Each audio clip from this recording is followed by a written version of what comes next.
Jay बोराहारिनि Jay बोराहारिनि We want justice. We want justice. Absolute live. Absolute live. জনজাতি লোক সুৰক্ষা দিয়ক জনজাতি লোক সুৰক্ষা দিয়ক হিৰণময় খাকলাৰে হত্যাকাৰীক ফাঁচি দিয়ক হিৰণময় খাকলাৰে হত্যাকাৰীক ফাঁচি দিয়ক जोंनो नांगौ थार बिजिरनाय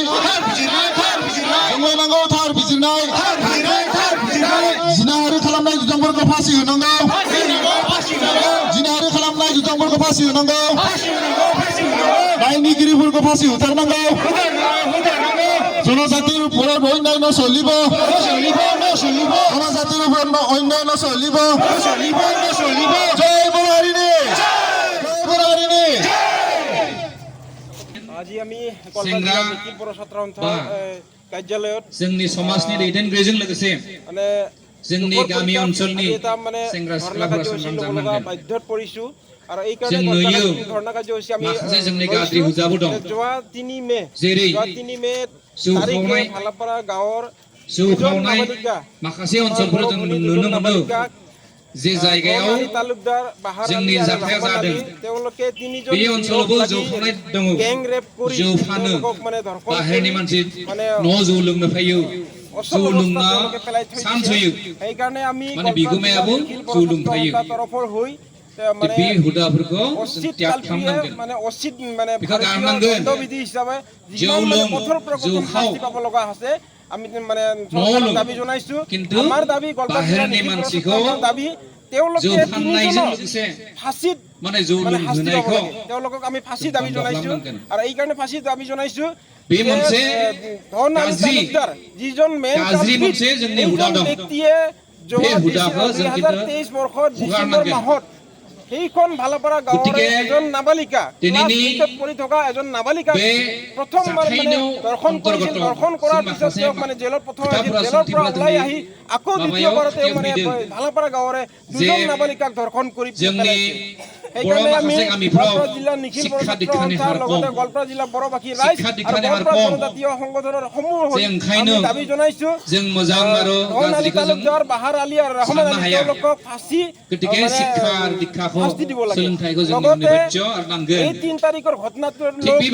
লগত সংগতি ৰাখি খবৰটো পাই ভালাপাৰা গাঁৱৰ মানে যুৱকসকলে বৰ্ণালী তালুকদাৰৰ ঘৰত খবৰ ল'ব গৈছিল খবৰ ল'ব যাওঁতে তেওঁলোকে পৰিয়ালৰে লগ লাগি ভালাপাৰা গাঁৱৰ তপন দৈমাৰী আৰু হিৰণময় খাকলাৰী আৰু তেওঁলোকক চোকা অস্ত্ৰৰে কিছুমানক কাটিলে কিছুমানক গুচি হানি পেলালে আহি 5 মে আবেলি যেতিয়া তেওঁলোকে খবৰ ল'ব গৈছিল তেতিয়া মানে তপন দৈমাৰীক মূৰত কাটিছে তাৰপিছত হিৰণময় খাকলাৰী যিজন ভাইটিয়ে মানে প্ৰাণ আহুতি দিব লগা হৈছে তেওঁ মানে ডাঙৰ কোঠাত ডিঙি কাটিছিলে তাৰপিছত শেখবৰ আলী আৰু পাৰমিনা বেগম তেওঁলোকে মিলি হিৰণময় খাকলাৰী ভাইটিক স্পিডৰ পৰা ডেগাৰে খুচি হানি মাৰিছে তেওঁক মানে পঠোৱাৰ পিছত আমি কিন্তু তেওঁক মানে বচাব নোৱাৰিলো 17 তাৰিখে তেওঁ মৃত্যুবৰণ কৰিব লগা হ'ল সেইকাৰণে আমি এই যে কাণ্ড ধৰ্ষণ কাণ্ড আৰু যি মাৰ্ডাৰ কাণ্ড ইয়াক আমি গোৱালপাৰা জিলাৰ নিখিল বড়ো ছাত্ৰ সন্থাৰ তৰফৰ পৰা ধিক্কাৰ জনাইছো গৰিহণা দিছো আৰু আমি অসম চৰকাৰৰ মাননীয় মুখ্যমন্ত্ৰী ডক্টৰ হিমন্ত বিশ্ব শৰ্মাৰ আমি দাবী জনাইছো সকলোৰে পৰা প্ৰথম শাস্তি তেওঁলোকক দিয়াই स्वर्गीय हिरणमय खाख्लारि बादै जों जाहाथे रायजो राजा नोंथांमोन दिनैनि बे साना जोंनि थाखाय मोनसे दुखुनांथाव सान जाय सानाव जों दिनै फंबाय रंसारि हिरणमय खाख्लारिखौ जौसेनाव जों बिबार बावगोन ते जों फंबाय हिरणमय खाख्लारि 23 बोसोर जानाय फंबायखौ जों मानो खोमानो गोनां जादों आरो मानि कारणे जों दिनै बेवहाय गावनि नखरनि खामानिफोरखौ दोननानैब्लाबो दसे सम बेवहाय जों नुजाफैनो हादों नुजाफैदों मानि थाखाय बेनि खारनखौ नोंथांमोना साफ्रोमबो मिथिनांगोन रायजो राजा नोंथांमोन जों जोंनि देहायाव थानाय जे थै बे थैखौ जों फोजोंनो हानांगोन आरो बे थैया गोजोननायनि उनाव जोंनि नांनांगौ खामानियाव जों नांनानै जोंनि गावहायाव जों देरहानो हानांगोन होमब्लासो जों जाति हिसाबै थांना थागोन रायजो राजा नोंथांमोन नङाब्ला खिन्थु जों बारा दिन जाति हिसाबै थांना थानो हानाय नङा रायजो राजा नोंथांमोन दाखालि थांनाय 2023 सननि जि राज मेला बे राज मेलानि समाव बे भालापारा गामिनि सासे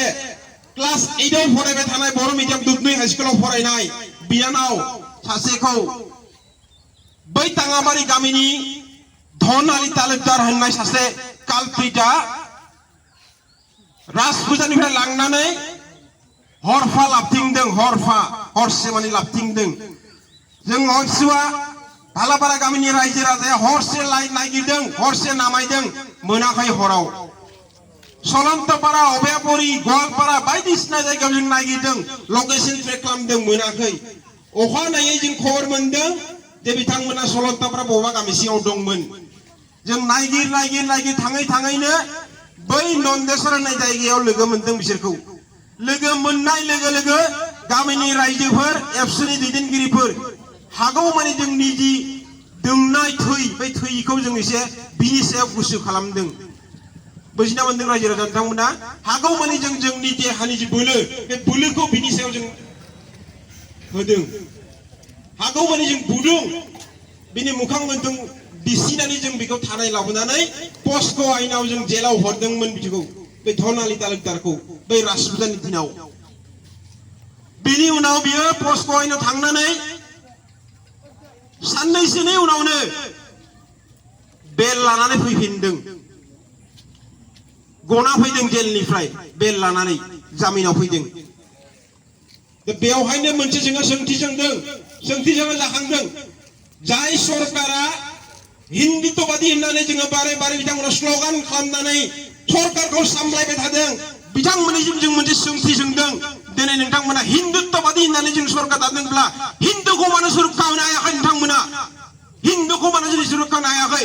जोंनि बारियाव हाबनानै जोंनि न'आव हाबनानै जोंनि बिमाखौ जिनाहारि खालामदों जोंनि बिनानावखौ जिनाहारि खालामदों जोंनि फंबायखौ बुथारदों जों बेखौ सहायनो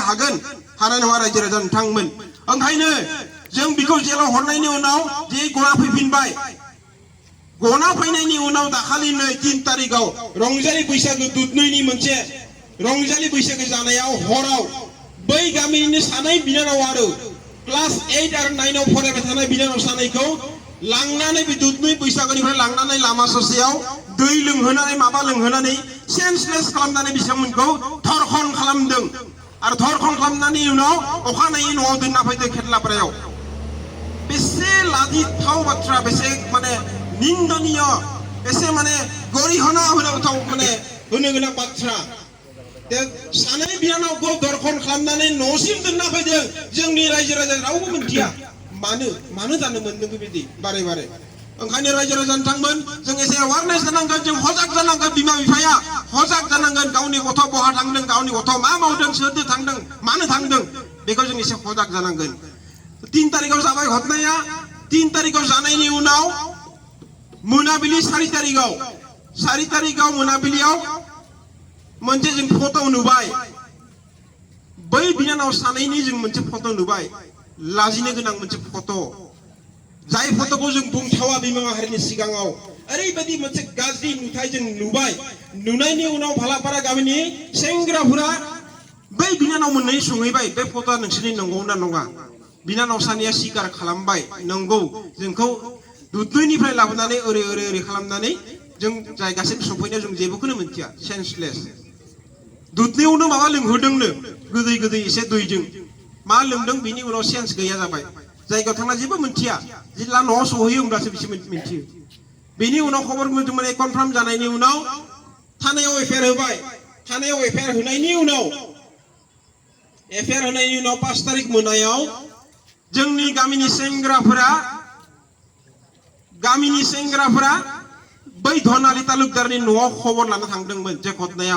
बोरै जादों नंमारगौना नङा नों नंगौना नङा बेखौ जों खबर लानो थांदोंमोन बे खबर लानो थांनायावनो जोंनि सेंग्राफोरा जेब्ला सिथ्लायाव हाबहैयो बे सिथ्लायाव हाबनायाव बै नखरनि फेमिलियानो आवग्रिनानै जोंनि सेंग्राफोरखौ सोरखौबा दानबाय सोरखौबा सुबाय जोंनि गेजेराव नै फंबाय तपन दैमारि फंबाय ओरै सिगाङाव नै फंबायखौ खर' दानदों दाबो सिलाय दङ सिन दङ दाबो 7टा सिलाय जादों जों बेखौ सहायनो हागोन सहायनो जों बिनि प्रतिबादखौ लागोन बर' हारिया मालाबा जेनना थानाय हारि नङा जै समालागै जों बे माने जाथायनि जों थिग शास्तिखौ मोना बे कालप्रिटफोरा बे समालागै जों मालाबा सिरि थानाय नङा आरो बै जाय फंबाया दिनै थैबाय बिनिनो बिदा गिदिरखौ गोदोनायाव दानदों गोदोनायाव दाननानै होदों आखायाव दानदों बिनिफ्राय जाय फंबाया थैदों बै फंबायखौ धन आली तालुकदार जाय कालप्रिट धर्षण खालामग्रा मेन कालप्रिट बेनि बिदा शेखबर आली आरो बिनि बिनानाव बिसोर सानैया लोगो नांनानै उनथिंनिफ्राय देगार सुदों फंबायखौ बेसे गाज्रि बिस्रि बाथ्रा देगार सुनाय लोगो लोगो बे देगारा हाबनानै लान्साव नांदों फंबायनि हावफाव नांदों हावफाव नांनाय लोगो लोगो गोलैबाय गोलैनायनि उनाव बेखौ आरो बुसिनबाय जाथि जं लानानै बुनायनि उनाव बिनि हाराया बायदों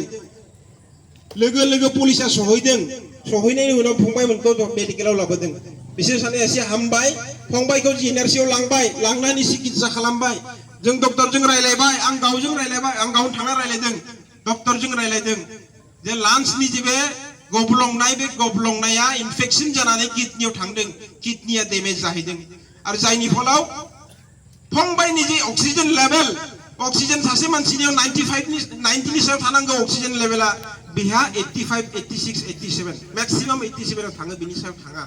आं 45 मिनिट नायदों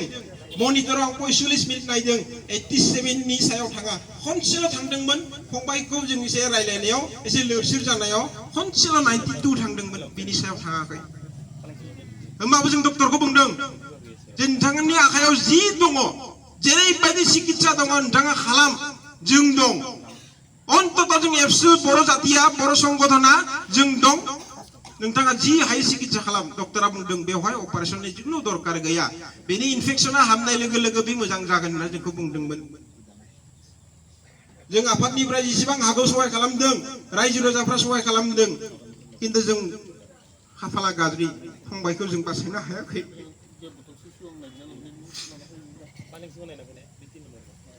जायखिजाया रायजो राजा नोंथांमोन बेनि प्रतिबादा दिनैनिफ्राय जागायनानै जेब्लासिमहालागै बै कालप्रिटफ्रा शास्ति मोना बै समसिम जोङो गणतान्त्रिक भाबे आन्दोलन खालामगोन आरो गणतान्त्रिक भाबे आन्दोलन खालामनायनि उनावबो जों जुदि बिनि उचित बिसारखौ मोना होमब्ला किन्तु जों बेलेग लामा लागोन कारण बर' हारिया रावनिबो सिङाव थानाय हारि नङा आं बार बुंदों जों अस्त्रधारि हारि मोनसे अस्त्र लानानै जों दावहा नांबोनाय हारि मोनसे प्रयोजन जायोब्ला जों अस्त्र लाफिनगोन बे मन्चनिफ्राय दिनै आं बिथांमोनखौ सकियानि होदों प्रयोजन जुदि दरकार जायोब्ला जों अस्त्र लाफिनगोन आखायाव होमब्लाबो जों कुनु दिन जेनना थानाय हारि नङा रायजो राजा नोंथांमोन बेसे दुखुनांथाव बाथ्रा जोंनि हायावनो जोंनि बारियाव थानानैनो ट्राइबेल ब्लेन ब्लकआव थानानैनो जोंनि न'आव बारे बारे आक्रमण खालामगोन जोंनि बिमाखौ जिनाहारि खालामगोन बिनानावखौ जिनाहारि खालामगोन फंबायखौ देथारगोन बुथारगोन सुथारगोन कुनु दिन जों सहायनो हानाय नङा रायजो राजा नोंथांमोन दिनै जों नोंथांमोना जेरै लोब्बा लैहोर फैदों उन समफोरावबो जों नांगौ समाव नोंथांमोनखौ जों मोनगोन दिनै जोंनि बे ओनसोलाव गोबाङानो मोनथियाखै किन्तु सारा आसामनि बर'नि संगठनफोरा दिनै बिथांमोनखौ खबर लाना फैदों आरसुआ खबर लादों गरखाया खबर लादों राभा संगठन समाज काउन्सिलनिफ्राय खबर लादों बिटिसि गभर्नमेन्टनिफ्राय खबर लादों मानो कारण जोंनि नैबे ट्राइबेल एरियायावनो जोंनि न'खराव बारे बारे आक्रमण जाबाय थादों बे आक्रमणखौ किन्तु जों कुनु दिन सह्य खालामनाय नङा रायजो राजा नोंथांमोन ओंखायनो जाथायाथ' जालांबाय दा जाथायखौ जों बोरै बारग'नो हायो बे माबानिफ्राय मारै देरहानो हायो आरो बेजों लोगोसे दिनैनिफ्राय बिमा माहारिया मोनसे कमिटमेन्ट लानांगोन जोंनि गथ' गथायफ्रा उन समफोराव बेबायदि खैफोदजों गोलैया जाथों बेनि थाखाय जों एसे सजाग जानांगोन ओंखायनो आं खावलायदों जों जाय जेरावखि खामानि मावा मानो जेरावखि थाया मानो सोरबा हाल माव खेति माव सोरबा साखरि माव सोरबा राजनिति खालाम समाज निति खालाम धर्म निति खालाम जेरावखि थाया मानो नांगौ समाव जों किन्तु एकगत जानो हानांगोन आरो जों एकगत जुदि जानो हायाब्ला जातिया किन्तु बारा दिन थांना थानाय नङा बे दुधनैयावनो जों किन्तु गाबोन दखना गानना ओंखारनो हायै बै मोनसे सिगांनि परिस्थितिया जों सफैगोन ओंखायनो सिबिनां रायजो राजा नोंथांमोन जों सरकारखौ नासिननाय लेभेलाव जों हारसिंखौनो दिन हानाय नङा एबसु हिसाबै हारसिं रायजो राजानि मदद मोनब्लाखौ जों एबसु माने बे केसाव जों देरहानो हागोन ओंखायनो फैगौ समफोराव नोंथांमोननि जों हेफाजाबखौ नागिरगोन नोंथांमोननि न'खराव जायखिजाया दुखु खस्थ'आव जों नोंथांमोनजों अरायसम थागोन बेनि थाखाय जों अरायसम सिमान लायो फैगौ 27 तारिखआव जों मोनसे रेलि लागोन बेनिफ्राय बे रेलियाव अन्तत जिहेतुके जोंनि बिनानावा रेप खालामजादों जोंनि फिसाला बर' सासेया फंबाय सासेया बुथारजादों बेनि सार्थआव गुबुन संगठन गुबुन हारिनि मानसिफोरनिख्रुइ जोंनि हारिनि मानसिया गोबां जानांगोन सोरबा जुदि आं दहायनो बुंदों खारायाव सोरबा जुदि बाजार लानाय मानसिया जुदि 100 जन जायोब्ला जोंनि आर'नाइ लानाय मानसिया 200 जन जानांगोन सोरबा मेख्ला सादर गाननायफ्रा जुदि 100 जन जायोब्ला जोंनि दखना गाननाया 250 जन जानांगोन हागोन ना रायजोफ्रा ओंखारनो हागोन हानांगोन फुंनि 9:30 जों बेनिफ्राय स्टार्ट खालामगोन जों मथा-मथि 2 घन्टा खालामनायनि उनाव जोंनि सेन्ट्रेल टीम फैगोन गुबुन गुबुन आफादनि बिबानगिरि थागोन बिथांमोननि बिबुंथिनि उनाव जोङो बै खालिनो 27 तारिखआवनो फंबायनि श्राद्ध दङ बे श्राद्धआव जों नुजाहैगोन जायफ्रा हायो नुजानो हागोन बयबो नुजानो हागोन थांनो हागोन बेनि बेबस्थाखौ जों खालामदों रायजो राजाजों सहयोग होनानै गामिनि रायजोफोरखौ लानानै जों एबसुजों लानानै जिखिनि श्राद्ध